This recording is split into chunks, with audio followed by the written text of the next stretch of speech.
Welcome to the Golf Fitness Bomb Squad. I'm your host, Chris Finn, and today I wanted to talk about how I got a golfer, a gentleman, from 100 to 127 miles an hour clubhead speed in about 8 minutes. So it's the first episode I've done like this. I thought it might be kind of fun to try and kind of share some stories of how we've gotten different people, different results. And I figured, why not start with a pretty wild one? And just for full disclosure and transparency, like this literally is less than 5% of people that we will see that this thing is even possible. But the approach that we took with this gentleman is the same that we will take with pretty much every single one of you listening. It's just a matter of knowing when and how to do it. So I kind of wanted to talk through that process, help you guys understand how you can gain speed. And we'll obviously use this guy as kind of a I guess, quote unquote, case study to kind of hopefully illustrate for you more concretely. So basically, when somebody comes in and we're looking at how do they say, hey, I want to increase clubhead speed. So if you're listening right now and you're like, Chris, I want to increase my clubhead speed. I want to hit the ball farther. I don't like hitting the ball shorter than my buddies. I don't like hitting first on the second shot. I can't reach the par fours and two, whatever it may be, right? There's a couple areas that you always want to, that are kind of critical to look at. So the first area, well, actually, we'll give you kind of a list to start. So first, you got to look at your mobility. The second is we look at your strength numbers. So that's how much force you can produce. The third is we look at how fast you can produce that force. That's your power. And there's some specific areas that we look at. I'll walk through each of those in a minute here. And then we look at what's called basically your ability to transfer that speed or power to the golf club. And ultimately that comes out with clubhead speed. So this guy came in. I think he was about 33 at the time. He had played Division I basketball, so he was a good athlete. He was 6'7". He could jump over 40 inches, and he could throw. We did a seated chest pass as the other power test. He threw that like well over 40 feet. And when we looked at his mobility, so we looked at his hip internal rotation, we looked at his shoulder external rotation, we looked at his trunk rotation and his neck rotation. Now, if you don't know what the heck any of those words mean, think of it this way. For the hips, it's your ability to rotate into your lead leg. So post up on your lead leg and post up on your trail leg. That's internal hip rotation. So he was hypermobile. So usually you need at least 45 degrees. He actually had more than that. He had on the shoulder. So you think of your trail shoulder. Think of like a baseball pitcher and how their arm kind of rotates backwards, right, when they throw. That's external rotation. You need to be able to get your forearm past your spine angle while standing in golf posture, and he could 100% do that, like super, super mobile. Then we looked at his trunk rotation, so sitting down and knees together and rotating his trunk or his shoulders, kind of like trying to make a turn. And he could turn well over 60 degrees left and right, so both directions. Generally 50 degrees if you're over 50 is not terrible, but 60 plus if you're trying to swing really fast, right? If you look at our top long drive guys that we train, like Kyle or Colton, any of those guys, you're looking for 65 plus, as much as you possibly can.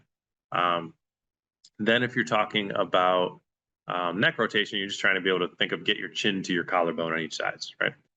So he hypermobile, like tons of mobility in all those areas.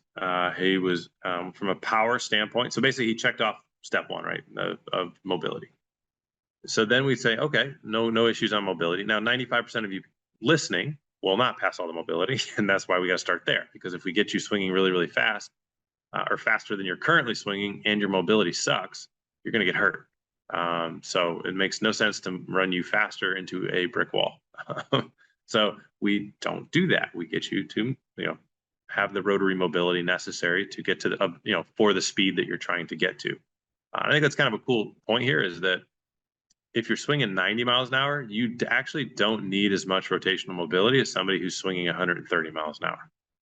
So think of every 10 miles an hour you go up in clubhead speed, you actually, will need more mobility to, stay safe. Think you need a longer off ramp to slow down, so that you're not, literally banging into a brick wall, or I guess a bony block would be the better, I guess, true example. I guess I should clarify, if you have arthritis, there may be a bony block. For most people, it's not a bony block. It's going to be basically a nervous system lockup or block that you're kind of running into. The bony blocks can then come when you try to compensate with your back or other areas where then you get basically additional motion that isn't designed to be there. So for any of you physios or MDs or anything like that, we're wanted to make sure we're totally accurate here. Hopefully that's my asterisk, and that saves my credibility. So all right, so this guy passes all his mobility. He then goes on, and the two mobility tests we look at are seated chest pass and vertical leap, and he freaking crushes both of those, like just like stupid how powerful this dude is, right? So reminder, he's 6'7", played Division I basketball, and he's 33, so he's still a freaking athlete. Okay, so he crushes those things. So I'm like, all right, so based on all his testing, he should be able to swing like pretty close to 125. So then we go over and we actually have him hit golf balls, right? I'm all right, warm up, and he's swinging like 95 to 100. And I'm like, well, maybe he's still warming up. And then like 5 minutes later, I go back. I'm like, all right, let's go ahead, let's test. And he's still hitting 100 miles an hour. I think he might have got to 103. It's basically what we did was like, just gamer speed and then all out. And his all out speed was literally like 103 miles an hour. Right. So a 6'7", 33-year-old, like freaking stud of an athlete. And he can only move the club 103 miles an hour. I'm like scratching my head. I'm like, something doesn't make sense here. So that's where we go to the third level, and that's the transfer training. So with him, I grab some, we do a couple drills, like literally 10 minutes. We're working on like weight shift, how to use the ground appropriately. So basically, he was not producing ground forces efficiently at all. So we get into a couple drills and do a little bit of speed training, and literally in 8 minutes, he hits like 100 and I think it was 127, 128 miles an hour. Like it was pretty close to 130. He's like blown away. He's like, is the radar wrong? I'm like, nah, dude, you just didn't know how to swing a golf club efficiently with what you had. So it was a wild experience in that, for those of you listening, like most of you guys are gonna get stuck with mobility. We got to fix that. It usually takes 4 to 6 weeks to really kind of improve that. You'll start seeing improvements. We see guys like in a week or two, but for it to truly kind of be to where you want it to be, probably 4 to 6 weeks. And then you're obviously starting some strength stuff to get your strength numbers up as well. Oh, I guess that's the piece I forgot is he also squatted, deadlift, and benched. All the ratios that we look for in order to be quote unquote strong enough for the speed. For he was trying to hit 130. So he checked all the boxes there. So that's, I think, for most of you guys listening, there's going to be mobility blocks that we have to, or constraints that we need to clear for you. Those take a couple weeks. Then you're also starting to work on your strength numbers because we want to obviously get you strong enough to support however fast it is that you want to swing. Or if longevity is more the goal, so you can stay injury free. And then we look at from there, hey, how well do you, that's where we can look at the physical data and say, hey, based on your power, strength, and mobility testing, this is where your max safe swing speed is, and this is where you currently are. For this guy, it was like 125, and he was swinging. We actually made him swing faster than what was technically quote unquote safe, I guess. But that's where we just continue laddering up the other areas to continue making where he can sustain that. And I think the cool thing is now I think it's like 5 years since. Like dude still works with us, like still swinging the 130s. Like he's mid late 30s now, I guess, depending how you consider that. What you consider like 38. But like it was just so cool, and I thought it was a cool illustration of how we look at how we approach helping somebody gain speed. So now for that guy, like I said, if you have not listened before, we categorize people into 3 kind of categories as a golfer. There's a more RPMs under the hood, and that was this gentleman, right? His physicality was actually able to produce more speed than what he was doing. So that's somebody where we just got to get him. It's more like transfer and speed training to get it out in his golf swing. The majority of people listening are what we call ticking time bombs, and that's where you're going to fail one of the 4 rotary centers, and or your club head speed that you're swinging it right now is probably higher than what your safe swing speed is, and that is very common for single-digit handicaps, particularly if you're over the age of 50. And then the third category, like that's probably literally like 85% of you listening. If you don't believe me, go take the home assessment.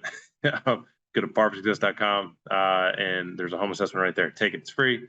I'll also make sure we put it in the show notes. But like, literally, go take it, see if you pass. Most of you guys and girls are gonna fall. Actually, girls less percentage will fall into failing all the mobility. Although the ladies tend to struggle with all the power stuff, just not having enough strength to support how fast you guys want to go.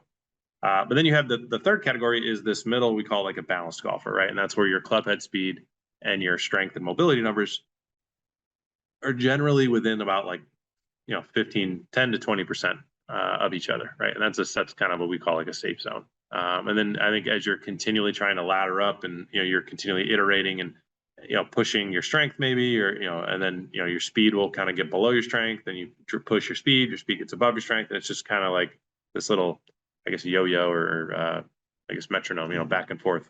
Seesaw, that's what I'm looking for. Just a little seesaw of kind of laddering up and continually get better. And then, once you're 50s, 60s, 70s, maybe, I've yet to meet somebody who's at their max swing speed. But, let's say you get there theoretically after a year or two, and then it's just basically, hey, how do we just maintain that as close as we can and try to minimize the losses? Because like one of the cool things we see is over the decades, if you're not doing what what we ask people to do, those people lose speed about, I believe it's, if we went percentage wise, I believe it's like 500% faster. Like, for instance, the average person may lose 10 miles an hour if they're not doing what they need to do. If you're doing the right stuff, you're only going to lose 2 miles an hour, right? So it's literally 500% worse if you don't do the right stuff. So if you don't want to get shorter, I'd recommend let's start with a home assessment. Just do that. But anyway, I went a little longer today, but than I was planning. But it's just a fun story, and I think it really illustrates kind of how to approach longevity, but in particular speed, and doing it in a safe way. So hopefully that was helpful, informative for you guys. As always, appreciate you checking out the pod here and hanging out with me, and I appreciate you giving me some of your time today. So thanks as always. We'll catch you on the next episode.